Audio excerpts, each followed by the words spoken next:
ఇక్కడికి వచ్చినటువంటి మీడియా మిత్రులకు, తెలంగాణ ప్రజలకు, ఉస్మానియా యూనివర్సిటీ విద్యార్థి ఉద్యమకారులకు, ఇక్కడికి వచ్చినటువంటి ప్రొఫెసర్లకు, మేధావులకు అందరికీ కూడా తెలంగాణ ప్రజా పార్టీ తరపున కృతజ్ఞతలు తెలియజేస్తూ ఈరోజు తెలంగాణ ప్రజా పార్టీని అనౌన్స్ చేస్తూ ఒక నిర్ణయం తీసుకోవడం జరిగింది.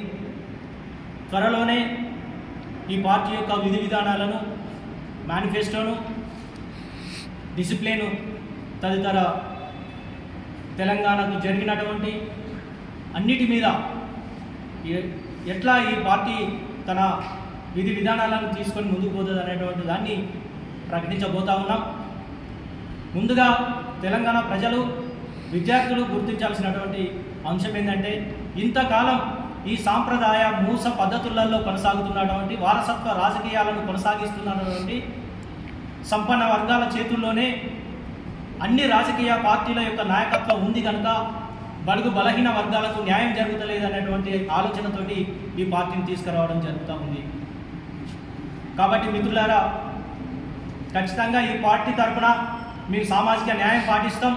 ఎస్సీ, ఎస్టీ, బీసీ, మైనార్టీ జనాభా దమాష ప్రకారంగా అగ్రకులాల్లో ఉన్నటువంటి పేదలకు కూడా ఈ పార్టీ తరఫున మేము ఏ ఏ వర్గాలకు ఏ ఏ రంగాలలో ఎలాంటి అభివృద్ధి కార్యక్రమాలు చేపట్టాలో మేము ఒక మేనిఫెస్టోను కూడా రూపొందించుకొని దీని ద్వారా ప్రజలకు తగినటువంటి న్యాయాన్ని చేసే దిశగా మా యొక్క ప్రయత్నం ఉంటుందని చెప్పి ఈ సందర్భంగా తెలియజేస్తూ ఉన్నాం.